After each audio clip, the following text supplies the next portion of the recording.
Hello friend, welcome to my channel. तो आज मैं एक्सप्लेन करने वाली हूँ लेटेस्ट रिलीज मूवी कड़क सिंह। तो चलते हैं मूवी के एक्सप्लेनेशन की तरफ। मूवी की स्टार्टिंग में हम AK श्रीवास्तव को देखते हैं, जिन्होंने पंखे से लटक कर सुसाइड करने की कोशिश की थी, लेकिन पंखा टूटने की वजह से उनकी जान बच जाती है और अब वो हॉस्पिटल में हैं। अब यहाँ पर AK से मिलने के लिए साक्षी आती है, जो उससे कहती है कि वो उसकी बेटी है, लेकिन यहाँ पर AK श्रीवास्तव उसको पहचानने से इनकार कर देता है। वो कहता है कि मेरा तो सिर्फ एक बेटा है, वो भी 5 साल का। लेकिन साक्षी कहती है कि उसका बेटा है और एक बेटी, और वो 5 साल का नहीं है बल्कि 17 साल का है। और यहाँ पर हमें पता लगता है कि AK अपनी लाइफ का कुछ हिस्सा भूल चुका है। AK साक्षी से कहता है कि अगर वो उसकी बेटी है तो उसके पास कोई फोटो तो होगी, लेकिन साक्षी कहती है कि उसके पास रिसेंटली कोई फोटो नहीं है, क्योंकि वो उनके साथ ज्यादा टाइम स्पेंड नहीं करता था और बड़े होने के बाद उन्होंने कोई भी फोटो साथ में नहीं खिंचवाई थी। ये सुनकर AK सोचता है कि शायद साक्षी झूठ बोल रही है और वो साक्षी से कहता है कि वो अपने बारे में कुछ बताए। साक्षी उसे अपने बारे में बताती है कि वो कॉलेज में पढ़ती है और उसका छोटा भाई आदित्य स्कूल में पढ़ता है, लेकिन उसके भाई को ड्रग्स की बुरी आदत लग गई है। और जब वो अपने भाई को डांट रही थी तभी AK घर आते हैं और तभी उनको एक फोन कॉल आता है और उन्हें पता लगता है कि रविकांत ने सुसाइड कर ली है। और रविकांत उसके पापा के कलीग और अच्छे फ्रेंड थे। सुसाइड के बारे में सुनकर साक्षी हैरान हो जाती है।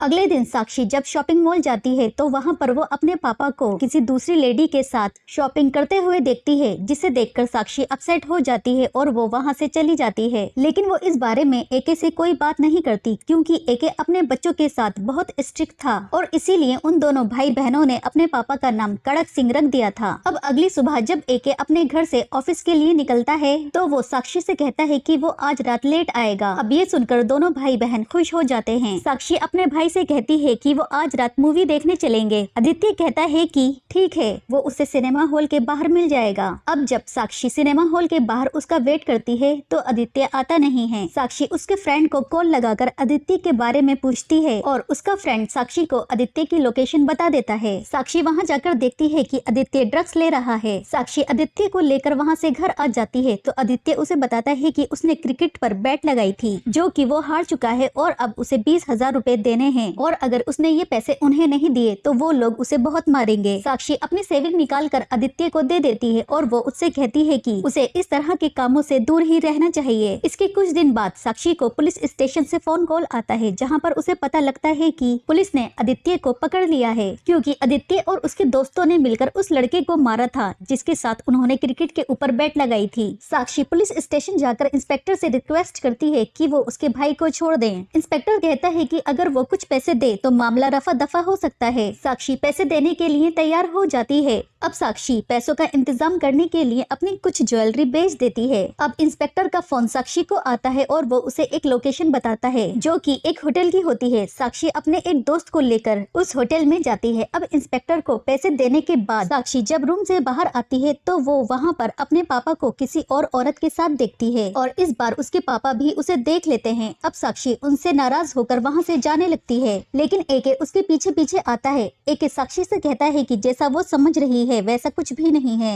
लेकिन यहाँ पर साक्षी बहुत गुस्सा होती है और वो यहाँ तक कह देती है कि जब से उनकी माँ की डेथ हुई है उनके साथ साथ उनके पापा भी मर चुके हैं, क्योंकि उन्हें अपने बच्चों की लाइफ से कोई लेना देना ही नहीं रह गया है। अब AK भी साक्षी से पूछता है कि वो यहाँ पर क्या कर रही थी, लेकिन साक्षी उसे कुछ बताए बिना ही वहाँ से चली जाती है। अब उसी रात साक्षी को फोन कॉल आता है। उसे पता लगता है कि उसके पापा ने सुसाइड करने की कोशिश की है, लेकिन वक्त रहते उन्हें बचा लिया गया है। अब ये सुनकर साक्षी और आदित्य दोनों अपने पापा से मिलने के लिए हॉस्पिटल आते हैं। AK की कंडीशन बहुत खराब होती है और वहाँ पर उन्हें AK के बॉस त्यागी मिलते हैं, जो साक्षी से कहते हैं कि तुम्हें अपने पापा के लिए घबराने की जरूरत नहीं है, हम उनका अच्छे से इलाज करवाएंगे। इसके बाद हम AK की गर्लफ्रेंड को देखते हैं, जो AK से मिलने के लिए हॉस्पिटल आई थी, लेकिन यहाँ पर साक्षी उससे बात नहीं करती और AK भी उसे पहचानने से इनकार कर देता है। अब कहानी प्रेजेंट में आती है, जहाँ पर साक्षी AK को ये सारी बातें बता रही होती है, लेकिन AK ये मानने को तैयार नहीं होता कि वो एक स्ट्रिक्ट फादर है और वो ये भी नहीं मानता कि उसकी कोई गर्लफ्रेंड भी है, लेकिन साक्षी कहती है कि उसने जो भी बताया है वो सब सच है। अब AK साक्षी को कहता है कि वो आदित्य को उसके पास लेकर आए, लेकिन साक्षी AK को बताती है कि आदित्य नशा छोड़ने के लिए नशा मुक्ति केंद्र गया हुआ है, लेकिन साक्षी उसे अपनी कुछ पुरानी फोटो लाकर दे देती है, जिसे देखकर AK को थोड़ा सा यकीन हो जाता है कि साक्षी उसकी बेटी हो सकती है। अगले दिन साक्षी को AK का जूनियर बताता है कि AK को उसकी जॉब से सस्पेंड किया जा रहा है। असल में AK department of cyber crime में काम करता था और एक चिट फंड नाम की कंपनी लोगों के 800 करोड़ लेकर भाग गई थी और इसी केस को एके इन्वेस्टिगेट कर रहा था।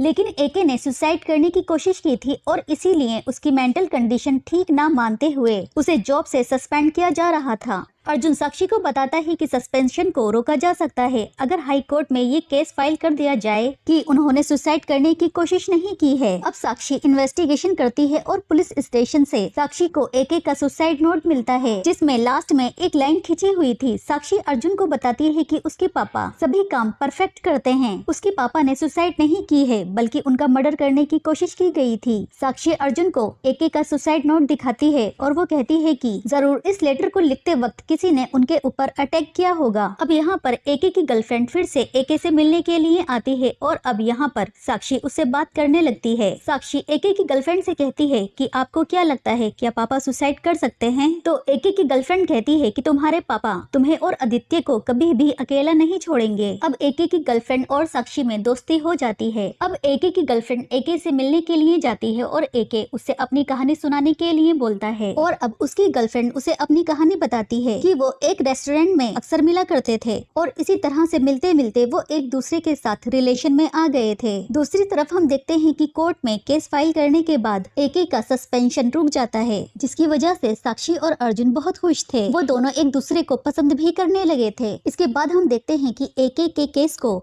मीडिया में उछाल दिया जाता है जहां पर एके के ऊपर ये इल्जाम लगता है कि उस फ्रॉड कंपनी के साथ एके भी मिला हुआ था क्योंकि एके के मोबाइल से लास्ट फोन कॉल अग्रवाल को किया गया था जो कि चिट फंड कंपनी का मालिक था और यहाँ पर लोगों को ऐसा लग रहा था कि एके ने अग्रवाल के साथ मिलकर लोगों का पैसा लूटा है। लेकिन साक्षी को अपने फादर के ऊपर पूरा विश्वास था कि उसके पापा एक ईमानदार ऑफिसर हैं। इसके बाद हम देखते हैं कि मिस्टर त्यागी एके से मिलने के लिए आते हैं और अब यहाँ पर एके अपने बॉस त्यागी से कहता है कि अब आप मुझे ऑफिस की कहानी सुनाएं। अब मिस्टर त्यागी उसे ऑफिस की कहानी सुनाते हैं कि बहुत बड़ा स्कैम चिट फंड कंपनी ने किया था और तभी एके को पता लगता है कि उसके फ्रेंड रविकांत के अकाउंट में 20 करोड़ रुपए आए हैं और इसी की पूछताछ के लिए एके अपने दोस्त रविकांत के ऑफिस जाता है। एके रविकांत से कहता है कि वो उसे सब कुछ सच सच बता दे तो वो उसे बचा लेगा, लेकिन रविकांत कहता है कि उसे फंसाया जा रहा है और वो इस बारे में अपना मुंह भी नहीं खोल सकता। और इसके बाद रविकांत अपने ऑफिस की खिड़की से कूदकर अपनी जान दे देता है। इसके बाद एके रविकांत की इन्वेस्टिगेशन करता है तो उसे रविकांत के ऑफिस से चिट फंड कंपनी के केस की फाइल मिलती है। एके सोचता है कि उसे ये केस तो मिला ही नहीं था तो वो इस केस की इन्वेस्टिगेशन क्यों कर रहा था। इसके बाद एके अपनी इन्वेस्टिगेशन और बढ़ाता है और उसे एक सादिक नाम के लड़के के बारे में पता लगता है। एके उसके पास जाता है और उसे धमकाता है और उससे अग्रवाल के बारे में पूछता है। सादिक उसे एक होटल के बारे में बताता है कि अग्रवाल उसे उस होटल में मिलेगा। एके अपनी टीम के साथ उस होटल में जाता है जहाँ पर उसे उसकी बेटी साक्षी मिलती है और वो एके को बहुत बुरा भला सुनाती है। साक्षी की बातें सुनकर एके को बहुत बुरा लगता है। एके इस टेंशन को लेकर अपने ऑफिस में चला जाता है जहाँ पर कुछ देर बाद ये पता लगता है कि एके ने अपने आप को फांसी लगाने की कोशिश की है।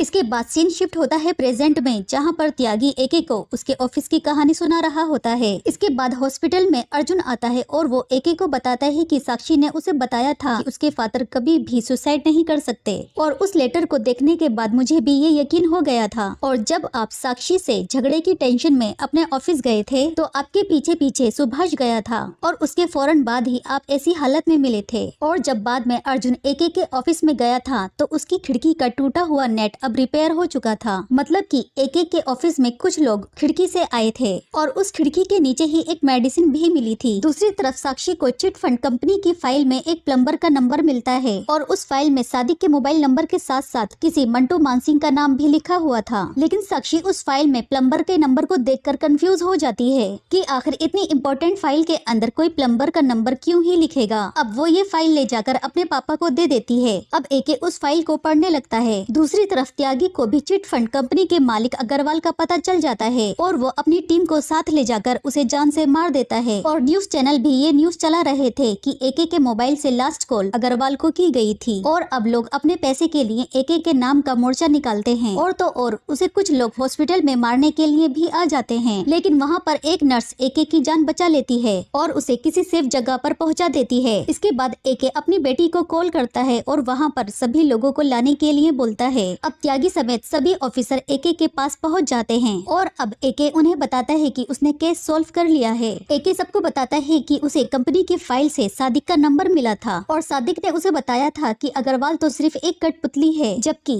मास्टरमाइंड तो मंटू मानसिंह है। इसके बाद एके मंटू मानसिंह पर इन्वेस्टिगेशन करने लगता है लेकिन मंटू मानसिंह उसे कहीं नहीं मिलता। इसके बाद वो अग्रवाल को पकड़ने के लिए एक होटल जाता है जहाँ पर उसे साक्षी मिलती है और साक्षी की वजह से उसका मिशन वहीं पर फ्लॉप हो जाता है। अब टेंशन में आकर एके साक्षी को अपने ऑफिस जाकर एक लेटर लिखता है और तभी वहाँ पर सुभाष आता है और उसे एक इंजेक्शन लगाता है जिसकी वजह से एके बेहोश होने लगता है और तभी खिड़की से कुछ लोग आते हैं और सभी मिलकर उसे पंखे से लटका देते हैं और इसके बाद वो मेरे फोन से अग्रवाल को कॉल करते हैं ताकि सभी को ऐसा लगे कि मैं अग्रवाल के साथ मिला हुआ था और वो मुझे पंखे से लटका कर वहाँ से चले जाते हैं ये सोचकर कि अब उसकी डेथ हो जाएगी। लेकिन पंखा टूटकर नीचे गिर जाता है और ये सुनते ही त्यागी उसके ऊपर भड़क जाता है। त्यागी एके से कहता है कि तुम ये सब बकवास कर रहे हो क्योंकि त्यागी ये कभी नहीं चाहता था कि सुभाष का नाम आए और अगर सुभाष पर इंक्वायरी होगी तो वो फौरन ही त्यागी का नाम ले देगा क्योंकि यहाँ पर मास्टरमाइंड त्यागी होता है और अग्रवाल त्यागी से डरता था इसीलिए वो फरार हो गया था और अग्रवाल का पता लगते ही त्यागी ने उसे जान से मार दिया था ताकि त्यागी का नाम लेने वाला कोई जिंदा न बचे। और अब डिपार्टमेंट के चीफ को भी एके की थ्योरी पर यकीन हो जाता है। वो त्यागी और सुभाष पर इंक्वायरी बिठाते हैं और उनका जुर्म साबित हो जाता है। इसके बाद उन्हें सजा हो जाती है। इसके बाद हमें एके को दिखाया जाता है जिसकी याददाश्त वापस तो नहीं आती लेकिन वो अपनी फैमिली के पास वापस चला जाता है। वो अपनी गर्लफ्रेंड से शादी कर लेता है। दूसरी तरफ साक्षी और अर्जुन की लव स्टोरी स्टार्ट हो जाती है और यहीं पर इस मूवी का एंड हो जाता है। फ्रेंड्स, इसी तरह की लेटेस्ट मूवी के एक्सप्लेनेशन पाने के लिए हमारे चैनल को सब्सक्राइब करें और वीडियो को लाइक करें। मिलते हैं किसी और लेटेस्ट मूवी के एक्सप्लेनेशन के साथ, तब तक के लिए बाय।